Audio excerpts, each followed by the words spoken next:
В Украине предлагают перенести войну на территорию Беларуси. Илон Маск атакует Байдена, а в Польше готовы взять в руки оружие и воевать. В эфире «Нехта» самые важные и интересные новости к этому часу.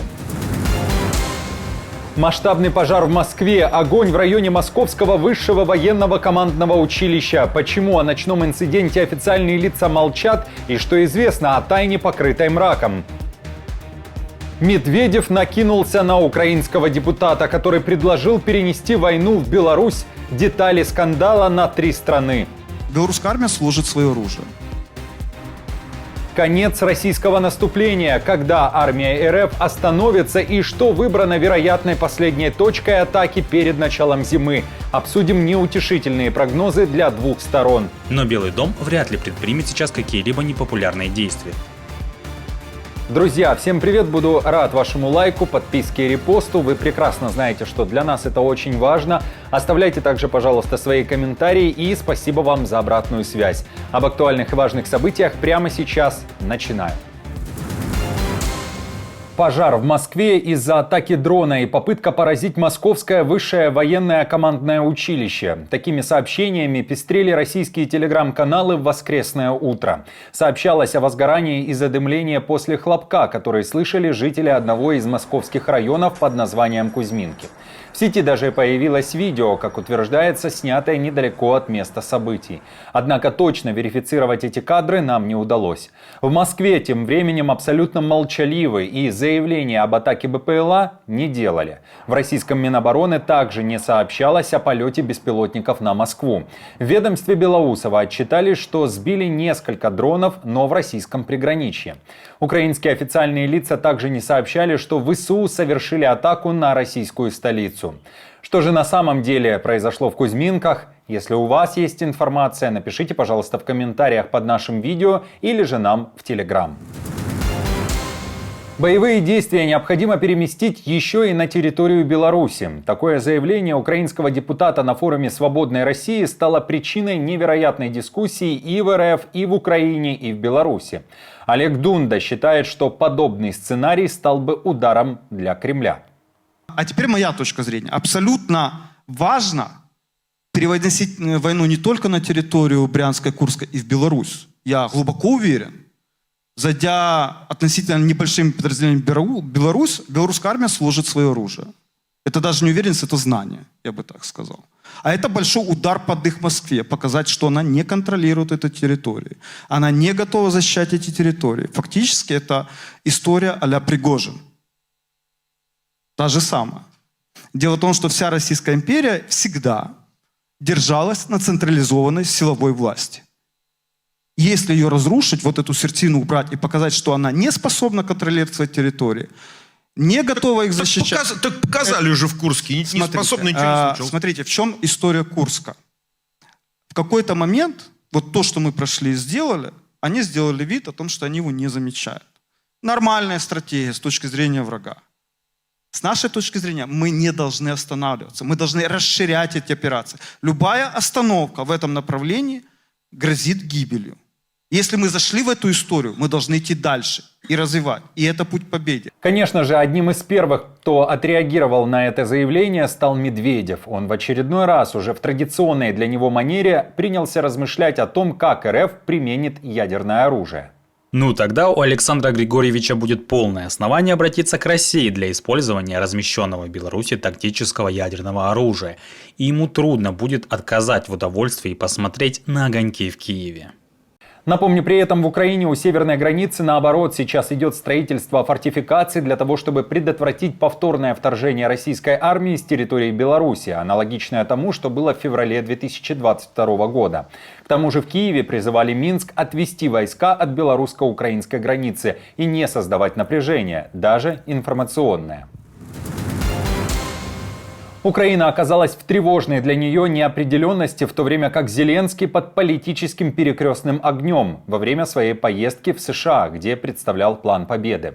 Вашингтон-Пост пишет, что Байден остался при своем мнении и не дал разрешения Украине на удары дальнобойным оружием по территории РФ.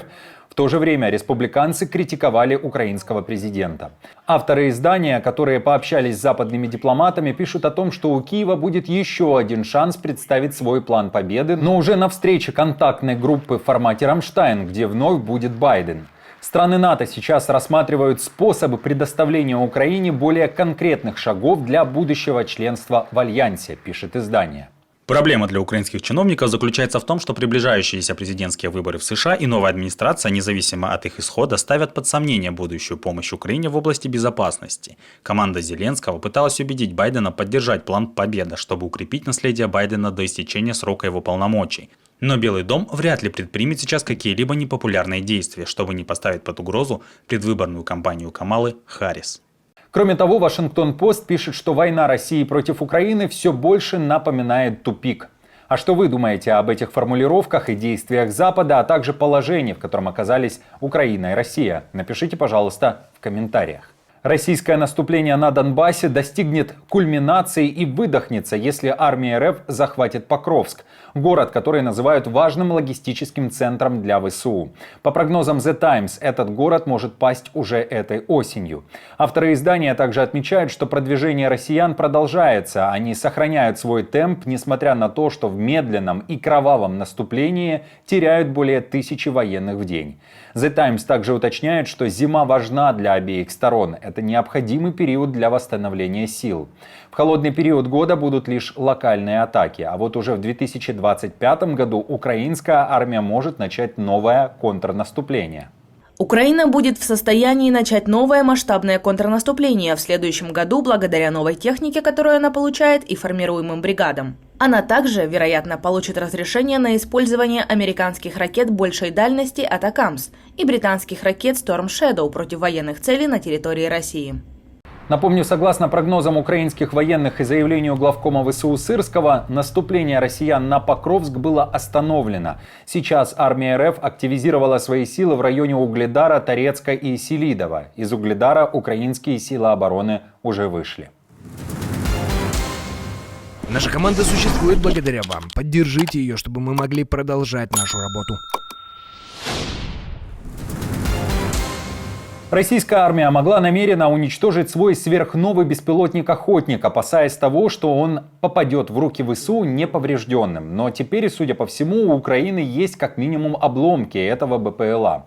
Об этом пишет Forbes и уточняет, что даже эти обломки будут разобраны до последнего болта и изучены.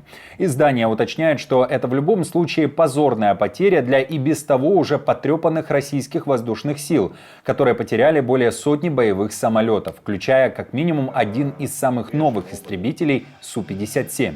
Как ранее рассказывала команда Нехта, накануне в сети появилось видео падения военного судна недалеко от Константиновки в Донецкой области. В Украине заявили, что сбили российский истребитель, а в РФ тем временем Z-военкоры утверждали, что на самом деле был уничтожен беспилотник С-70 «Охотник».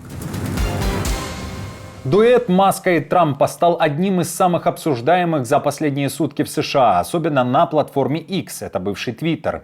Миллиардер, основатель компании SpaceX и гендиректор Теслы внезапно появился на митинге республиканцев в городе Батлер, где несколько месяцев назад в Трампа стреляли.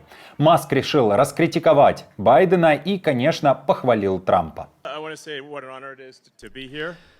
Хочу сказать, что для меня большая честь быть здесь. И знаете, истинная проверка характера человека заключается в том, как он ведет себя под огнем.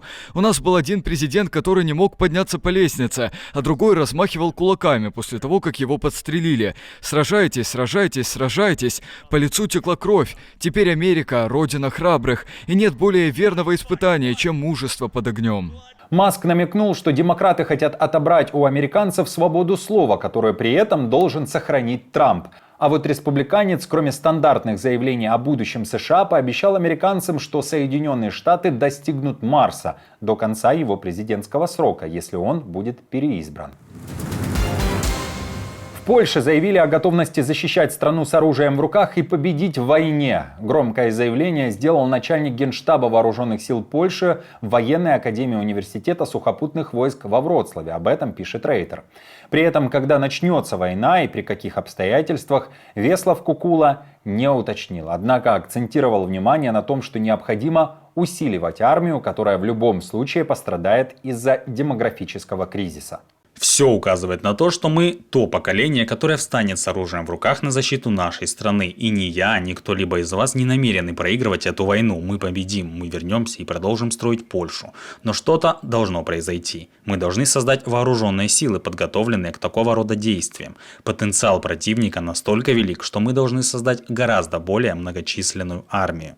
Польский генерал намекает, Польше необходима общая служба, которая предполагает обязательную военную подготовку и саму службу, чего пока в стране нет. Кстати, как ранее рассказывала команда Нехта, это уже не первое подобное заявление Кукулы относительно подготовки к полномасштабному конфликту.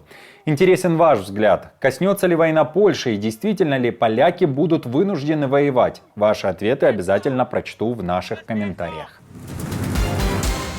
Друзья, спасибо вам за поддержку, вы наша опора. И напомню, что ваша помощь и участие помогает нам делать работу и видеться с вами каждый день. Постоянных донаторов и их комментарии мы традиционно показываем на экране, и мы благодарны за эту поддержку. Если же вы хотите присоединиться к их числу и можете, то нажимайте на кнопку «Спасибо», отправляйте свой донат или становитесь постоянным спонсором нашего канала. Мы с командой продолжаем следить за самыми важными новостями. Оперативную информацию от Нехта ищите, как всегда, в наших телеграм-каналах или на платформе X. Спасибо вам за доверие и то, что остаетесь с нами. До новых встреч и хороших вам новостей.